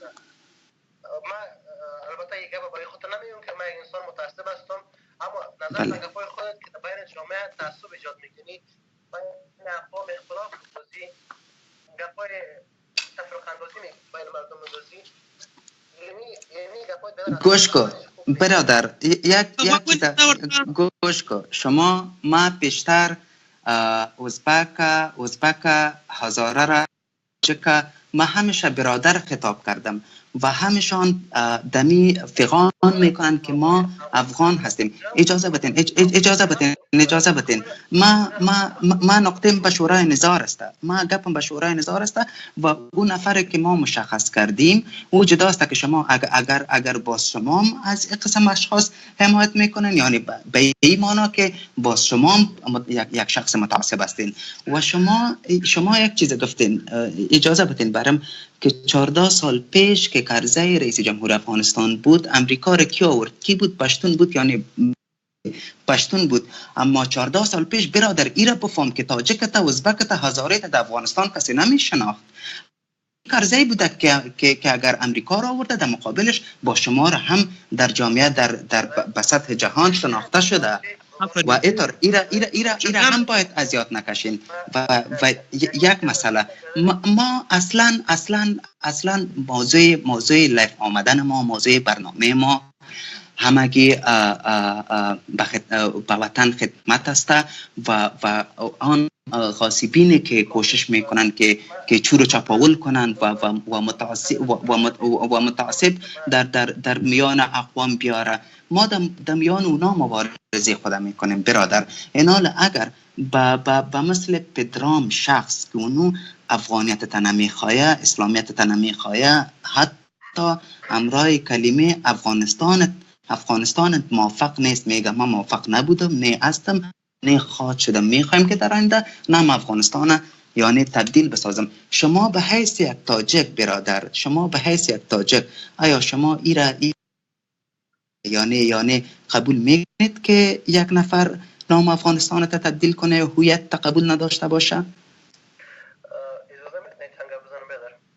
فقط یک دقیقه وقت دارین برادر، به خاطر 15 دقیقه ما با دیگه مردم وقت میتیم. یک دقیقه دیگه وقت دارین، هم یک سوال ما جواب کنین. شما گفتیم 14 سال پیش نه کس تاجیک مشناخت، نه ازبک مشناخت، نه هزاره مشناخت، شما قوم پشتون به نام گرفتین. ببینین ما یک پشتون هستم، ما به لسان دری صحبت میکنم، حتی میتونم که گاه به لسان هزارگی هم صحبت کنم، هم وطنم است و اونا هم لسان است دری پشتو دری. هزارگی خبره که هزارگی در سر خبری کومه او که افغانستان خارج به خبره که در سر خبری کومه مهربانی او که ګرانه ولې پښتو خبرې نه کوي؟ بله دا چې ګرانه وګورئ زه په تاسو باندې په چی باندې انتقاد نیسم او غوږ ونیسئ. زه په تاسو اجازه ورکړئ ماته، ما انتقاد په تاسو باندې په دې حالت کې ونیوه چې تاسو ویلې چې بله تاسو ویلې چې 14 کاله مخکې امریکا یې چا راوسته، پښتون و که نه و. پښتون نوم ماخلی په دې کې، که پښتون و تاجک ته خدمت کړی، ازبک ته خدمت کړی، هزاره ته خدمت کړی، پښتون یې در په در کړی د همدغه شخص، همدغه کرزی. خبره نه ده، یو کار وکړه، داسې خبره نه ده، یو کار وکړه، یو برنامه جوړ کړه، خالي داسې نوم واخله چې دغه شخص مبارک چې خبرې کوئ هغه مبارک خبرې مه کوئ. سمه ده؟ تاسو چش کوئ؟ تاسو په کامنټ کې لیکئ چې فارسی ولې خبرې کوئ، بیا کامنټ کې لیکئ چې ولې مطلب تاجکان ولې داسې خبرې کوي. من ګوره ورور جانه، تاسو اجازه ورکړئ ماته تاسو سره اجازه ورکړئ ماته تاسو سره زه په دوه ژبو وغږېدلم پښتو دري ژبه باندې وغږېدلم اما زمونږ یو د وخت ما که محترم وروره نوم دې نه پوهېږم نوم دې څخه هېر شو راځم دې ته چې تا نیوکه وکړه په خپرونې باندې ګوره د منګه داسې ګوره رابسو د هالنډ نه چې کومې خپرونې کېږي له جرمني خپرونې کېږي ته که چېرته هغو خپرونو ته لاړ سې نو چې هغې کې د پښتون په اړه باندې که یوه هم ښه خبره تا واورېد راسه ما ته چې ستا خپرونه صحیح نه ده په هغه خپرونو ته چې موږ لاړ آخري پوښتنه د دې ورور څخه کوم ګرانه موږ د خپل د وطن د دفاع دپاره د متعصبینو په مقابل کې خپل غږ پورته کوو آیا د موږ سره همغږی یې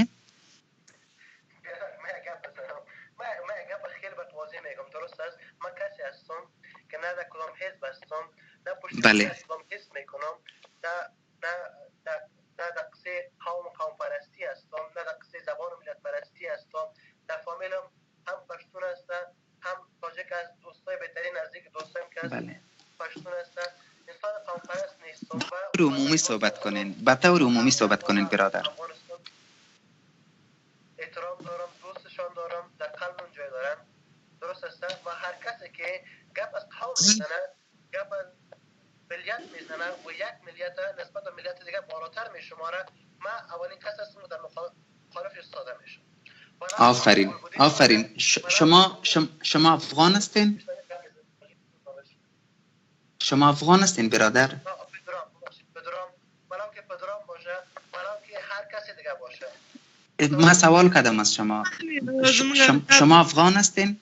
پختنه وکړه محترمه جواب ورکړه بله شما افغان هستین نشنیدم البته افغان هستم زاده افغانستان هستم بله وقت اگر از ریاست احوال و نفوذ برای شما تذکیره نو داده شود که به نام کلمه افغان و اسلامیت موافق هستین شما؟ البته بله تشکر سپاس از شما شب خوش براتان میخوایم سپاس تشکر خیلی خوشحال میشم هر زودتر تذکره الکترونیکی شروع شود چرا با خاطر از اینکه کسایی که اون مرز افغانستان هستن اونا هم به شمول افغانستان افغان گفته خود افغانستان نیست رای میتن از اقوام مختلف افغانستان که نام بردن ضروری نیستن از اونا فایده میبرن و در انتخابات شرکت میکنن متوجه هستیم من چی میگم آفرین هر زودتر امی تذکره الکترونیکی شروع شود هر کس معلوم شود که افغانستان کی است کاملا تشکر برادر احساست قابل قدر است اصلا خود ما وقت نداریم برادر شما اگر دارین خود ما تشکر سپاس احساستان قابل قدر است زنده باشین سرفراز باشین سپاس از شما ورور خبرې وکړه اصلا من نغوښته درنو محترمو ورونو چې من تعصب ته لمنه وهو یا د تعصب کلمه په خوله واخلو فقط هغه اشخاص چې هغوی د تاجک ورونه د ازبک ورونه د هزاره ورونه د پښتنو ورونه د مختلفو اقوامو ترمنځ یو خلاف رامنځته کوي یو برهان رامنځته کوي او په کل د افغانستان کې موږ دغسې اشخاصو په مقابل کې غږېدلو چې هغه شورای نظار و همدارنګه د ولسي جرګې په هکله و او د دغسې د ایران شخص چې راغلی دی افغانستان ته د داسې یو شخص په هکله و او د ښاروالۍ په هکله و چې لا ژمی په رارسېدو کې دی زموږ ښاروالان او زموږ هموطن خلک وګړي نشي کولی چې په ارامه توګه ژوند وکړي نو تخنیکي همکار وروره که چېرته وخت لرئ نو مهرباني وکړئ یو بل ورور ته زنګ ووهئ یو 15 دقیقې وخت لري 15 دقیقې څخه وروسته ګرانه زموږ وخت پوره دی سم ده موږ ته ماته موږ د پاڼې ته په ډېر مسیجونه راغلي دي چې خلک به یو ځای ورور ته به زنګ وهم جبار تورخی ده نو د دې سره به واورو څه وایي نو دا یو هر هغه نو وخت نه لرو نو نور دوستان بله داسې شخص ته زنګ ووهئ داسې شخص ته زنګ ووهئ چې هغوی د موږ د موضوع سره د موږ د خپرونې سره همغږی وي، هغوی موږ سره موافق وي چې د موږ د لا تشویق په پروسه کې ډېر زیات موږ وکولی شو چې په آینده کې مخکې لاړ شو او موږ نه کوم د حزب سره تعلق لرو نه اړیکې لرو او وکولی شو چې د خپل وطنوالو ته وطن دپاره د اجتماعي صفحې د لارې څخه خپل غږ پورته کړو چې هغوی هغه غاصبین هغه خاینین هغوی پوه شي چې خلک ویښ دي. مهرباني وکړئ.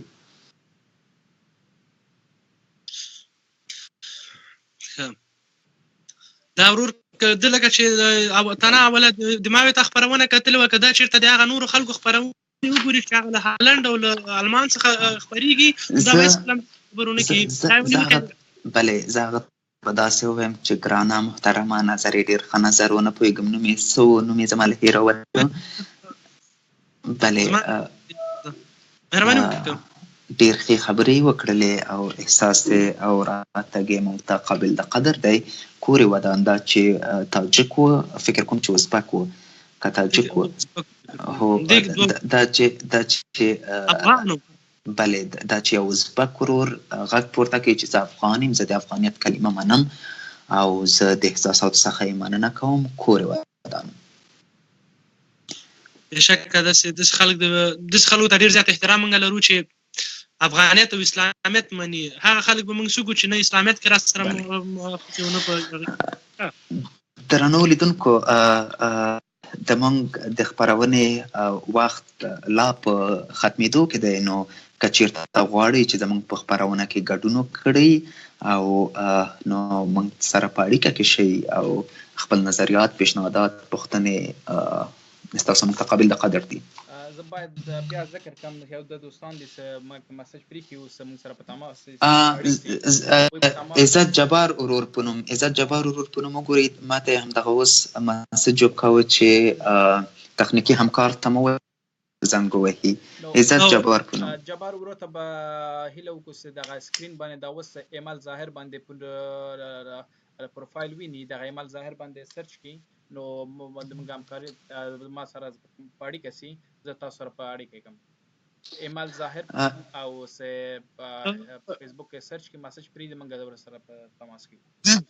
او که محترم ستا خپل شخصي فیسبوک ته همکار صاحب همدا ورولېږم ورته، زه به ورته ورولېږم. په سکرین کې معلومیږي چې ایمل ظاهر باندې نوم باندې داسې یو خړه کرتۍ اغوستې ده او نیکټای سره.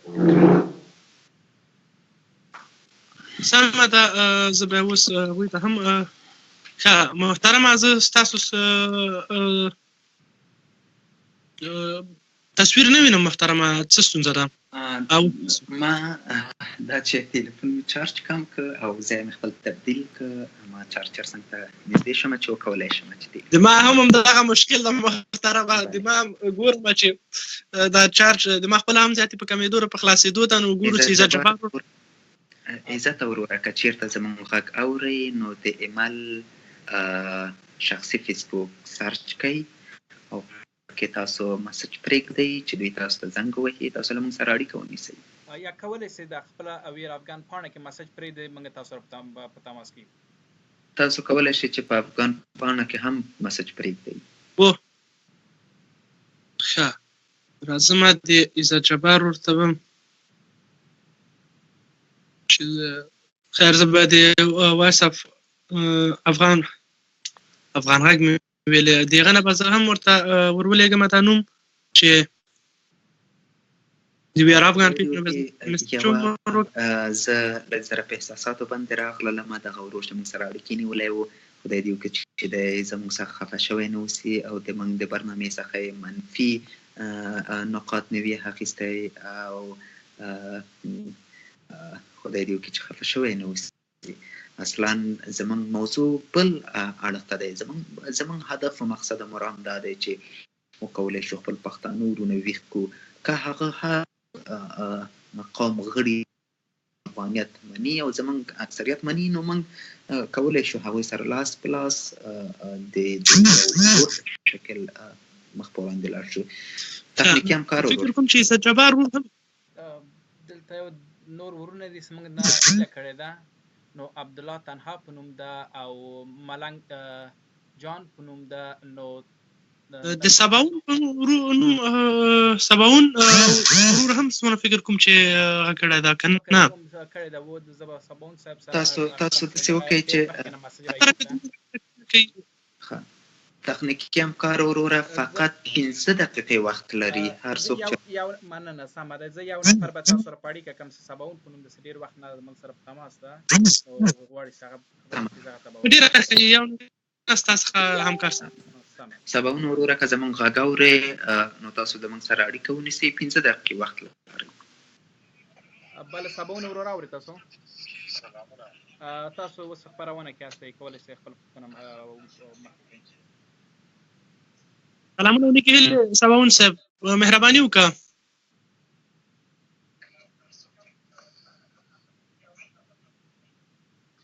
سباون وروره اورئ تاسو غږ؟ سلامونه احترامات نیکې هیلې، الله دې وکړي چې روغ و جوړ اوسئ دوستانو. ډېره مننه، سلامت اوسئ سباون وروره. ښه راغلاست تاسو ته وایم. که چېرته د موږ موضوع مختلف موضوع دی او که چېرته تاسو وکولی شئ چې په عمومي توګه په د ښاروالۍ باندې نظر واچوئ او د ښار په فضا باندې نظر واچوئ او همدارنګه پر خصوص په مشرقي ولایتونو کې، په لغمان کې، په ننګرهار کې، په کونړ کې، په دا ولایتونو کې فضا ډیره خرابه ده. د ښار خلک ښاریان ډیر زیات په تنګ دي، ډیر زورده دي د ښاروالۍ له طرفه او ژمی هم په رارسېدو کې دی. که په دې هکله څه ویل غواړئ مهرباني وکړئ ګرانه. د هر څه نه مخکې تاسو محترمو ته سلامونه احترامات او تخنیکي همکار ته هم الله دې وکړي چې روغ و جوړ اوسئ. محترمو ډېره ښکلې خپرونه هم سره را جوړه کړې ده او الله مو خوشحاله او کامیابه لره. وطنپاله ځوانان یاست او ډېره ښکلې مبارزه ده.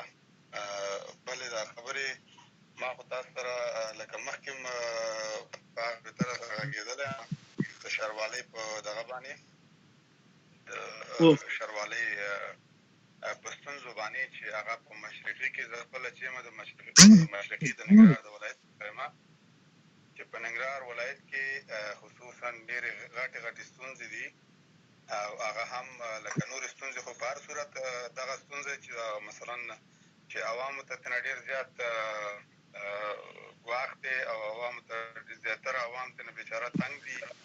زیاتره بېچارهګان درته وایي یا مثلا د درملنې پیسې هم نه لري ځان سره چې په هغه باندې ځان ته درملنه وکړي. نو هغه د دې سبب ټول زمونږ د ننګرهار د ولایت ښاروال صاحب دی چې هغه د ښار نظافت هم نه ساتي او په ښار کې دغسې زیاتره ځایونو کې لکه څنګه چې تاسو ته ما مخکې انځورونه در واستول پروني تازه انځورونه، نو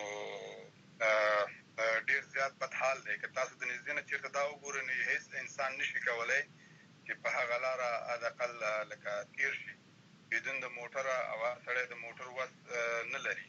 زیاتره خویندې ورونه د ښار مابین کې لږ دغه جوړ دي، د اوبه ډنډ شوي دي او دغه شانې مثلا ډېرو ځایونو کې بارانونه شوي دي، لښتي بند شوي دي، اوبه راوتي دي سړکونو ته.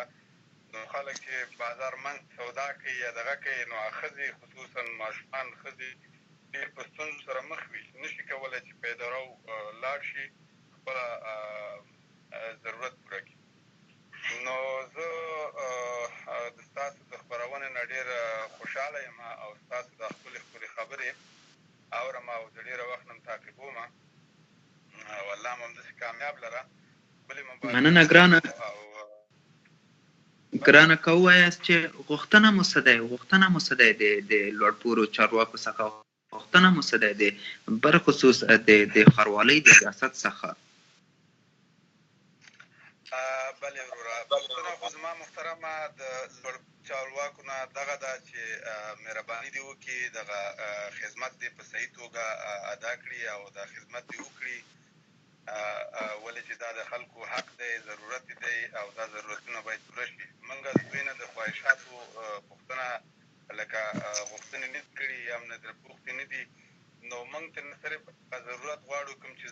اړتیاوې دي او زموږ حق دی. دا موږ چې مثلا موږ دغه نه راونیسو د ولسمشر نه چې موږ رایې ورکړې ده، موږ د داسې خلکو دپاره غوښتنه کړې ده چې هغه زموږ دپاره خدمت وکړي، نه دا چې هغه زموږ دپاره آینده دپاره خنډ جوړ شي، هغه ټولې څه کومکونه چې راځي هغه په خپل جیب کې واچوي. الو اواز مې اورئ صاحب؟ بلې بلې بلې. ښه، او نو زمونږ دغسې لکه د فاسدو خلکو نه، د غلو نه، نور ماړه شوي وو دغسې بوډاګیانو نه، د پردیپالو نه، تر څو چې په وطن کې دغه پردیپالې وي، دغه بوډاګیان یا دغه غله وي، نو زمونږ او ستاسو د وطن دغه مشکلات زما په نظر ډېره به سخته وي چې دغه شي حل شي. نو زما غوښتنه د مشرانو نه خصوصا دا چې مهرباني وکړي والي صاحب، د ننګرهار والي صاحب محترم، دا وینا غواړم چې دغه ښاروال په ځای کې یو بل ښاروال معرفي کړي هم ښه ده، او که نه چې باید په ده باندې څېړنه وشي او په ده باندې نن په رسنیو کې هم لکه 2 ساعته خپرونه شوې ده د ننګرهار د ښاروال په دغه باندې د صفا FM راډیو نه هم لکه مثلا د دوی په هکله باندې برنامه وه. نو الله دې ورته د نیکې هدایت وکړي. نو خو موږ هم د ده ځینه نشو کولی، موږ خپله مسافر یو، او زه په هغه افغانانو ورونو او هغه مشرقي والو او په ټولو باندې دغه کومه تاسې یو مهرباني وکړئ، مضایقه وکړئ او جګ شئ د دغسې د غلو په خلاف باندې همیشه مبارزه وکړئ، همیشه لکه بیداره اوسئ، که نه دغه په نورو باندې هم اغېزه کوي، په نورو ریاستونو باندې. بلې، کور مودان سلامت اوسئ. ډېره زیاته مننه چې له موږ سره برخه واخیسته. سلامت اوسئ، ستاسو مو قابل د قدر دی. ډېر ښه نظر مو وړاندې کړ، او نور که په آخر کې څه وینا لرئ مهرباني وکړئ، غیر د هغې الله مو مل شه، ښه شپه ولرئ. خواهش کوم محترمو، بس الله مو راته تل د تاسو خدای راته کامیابه او سرلوړي لري، او انشاءالله دغه مبارزه کې موږ تاسو تر څنګ ولاړ یو، او خدای مو همدغسې دغه برنامې ځلاندې لره. ټولې ځوانان هستئ او هغه ورونه چې مثلا هر سړی چې زنګ وهي باید هغه همیشه باید مثبت اوسي او نه منفي فکرونه وکړي. نو زما د هغې څخه همدا خواهش دی، لکه څنګه چې هغه مخکې ورور راغلی چې و پښتون او دوی د تعصب نه ډک وو، چې دوی لکه د پښتو خپلې ژبه یې پرېښې وه او د دري په ژبه یې خبرې کولې، لکه دري خو موږ اورو او پوهېږو. خو زه پوهېږم چې هغه یو پښتون دی او هغه اوله کې هغه کمنټري کې لکه ډېره غلط لیکنې وکړلې، خو ما ورسره بېرته هلته د هغې کمنټونه ما تعقیبول په انګلیسي کې. ښه د غږ مې اوري، نو مهرباني دې وکړي چې بل لایف ته یا بلې خپرونې ته راځي نو باید پوزیټیو اوسي او همیشه ښه نظر راوړي. نو تاسو ته ښه شپه غواړم، وخت هم نه نیسم. کور مودان یو مننه محترم سلمون صاحب. ښه ده، صحیح، مننه. پښتونیار وروره، دا چې د وخت په اساس موږ نشو کولی چې د خپل برنامې مخ په وړاندې بوځو، او وخت هم ناوخته دی. زه فکر کوم چې تر همدې دمه پورې بس به وي. تخنیکي همکار وروره، ستاسو نظر غواړم. ما غوښتل چې د سباون ورور تاسو موږ ته یو څو تصویرونه هم رالیږلي وو، بلې اوریدونکو سره به شیر کوئ. د ننګرهار په هغه تصویر مهرباني وکړئ، بلکې د کابل د ښار بلې تخنیکي همکار وروره بلې د کابل په ښار کې هم ډېره ګڼه ګوڼه ده، ډېره فضا خرابه ده او خلک په مختلفو مشکلاتو کې اخته دي. همدارنګه که په مشرقي کې، په ننګرهار کې، په لغمان کې، په ښارونو کې، برخصوص په ښارونو کې ډېر زیات فضا خرابه دی او د ښاروالۍ کم مثبت کړنې نه لیدل کېږي. نو تاسو دغه فقط دا یو 2 تصویره چې لا تر څو د ژمي سر دی، ژمی نه دی راغلی دی، او هماغه دوستانو ته فقط راوښیي د 1 دقیقې دپاره. تصویر دا اوس سکرین کې تاسو کولی شئ د پکله مشخص تصویر پکله څه معلومات ورکوي لیدونکو ته. بلې، لکه څرنګه چې دا تصویر ملګرو دا د ننګرهار د ښار دی، چې لا تر څو د ژمي سر دی بارانونه لا تر څو نه دي شوي همدغه اوس تاسو په دې تصویر کې ګورئ چې پیاده خلک نشي تېرېدلی یا یو د موږ ولس ډېر غریب ولس دی ډېر بیچاره ولس دی هغوی سلنه په شپېته سلنه کې هغوی د سړک په غاړو کې هغوی بعضې ترکاري خرڅوي په کراچۍ کې که داسې حال وي هغوی د خپل د بچو د نفقې د راپیدا کولو څخه محروم پاتې کېږي لرې پاتې کېږي نشي کولی چې په اسانه توګه خپل ژوند مخکې بوځي نو که چېرته په دې کې ښاروالۍ یوه خاصه برخه واخلي او زموږ دا وګړي زموږ هم وطنوال کولی شي چې په آزاده توګه خپل په اسانه توګه خپل خرڅلاو وکړي او همدارنګه پیاده روي ډېر زیات پکې خټې دي او ډېر زیات اوبه دي پکې هغوی نشي کولی چې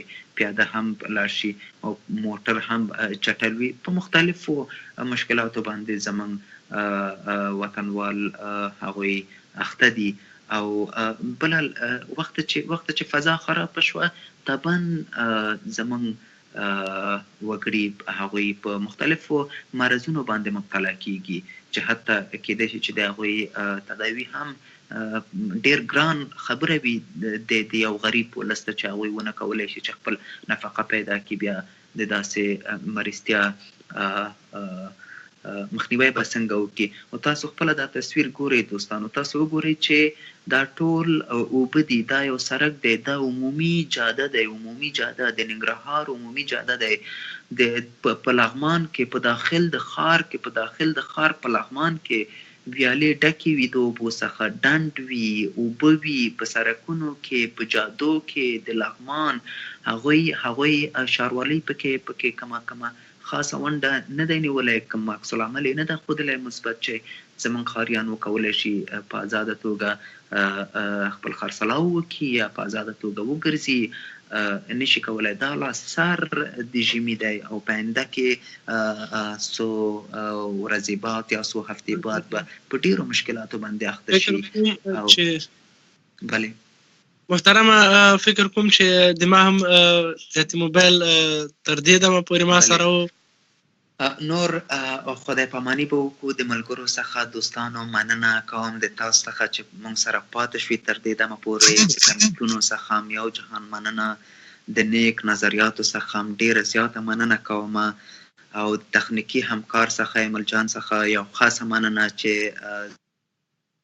تخنیکي ستونزې حل کړلې او موږ سره اوږه په اوږه مخکې لاړو او زه هم په خپل وار څخه د ټولو ملګرو نه بخښنه هم غواړم که بعضې نقاط زما څخه غلطتیا شوی وي او بیا هم په آخر کې د ښاد او سرلوړي او پرمختللي افغانستان په هیله مننه کور مو ودان کور د ودان یو نړیمن تاسو څخه او له تخنیکي همکار سره چې تر دې دمه موږ سره او نور دوستان چې تر دې دمه موږ سره له ټولو څخه موږ یو نړیمنه کومه چې موږ سره ول څوک په کوم خبرو د موږ خپه شوي له هغوی څخه بخښنه غواړو او له تاسو هم رشاد جانه یو نړۍ یو جهان مننه چې موږ سره وبخښه نو انشاءالله په آینده نور موضوع کې به نور دوستان هم او امید لرو چې زیات وخت به ورکوو ورته او زیات هغه به کوو بیا هم په لوی رب محترم الله په امان منن او یو هغه دوستان هغه انډیوالان چې موږ ته مسیج پرېښی دی په پاڼه کې ونسو وخت هم کم و تاسو ویار افغان پاڼه تعقیب کړئ او د موږ لایف خپرونې تعقیب کړئ او په انشاءالله په آینده خپرونه کې تاسو هم بس هم درکو نن داسې لږ وخت کم و نو تاسو نه بخښنه غواړو چې تاسو خپرونه کې یو ځای هم نه کړئ نو ټول ته ښه وخت غواړم مننه تاسو رشاد کور مو ودان الله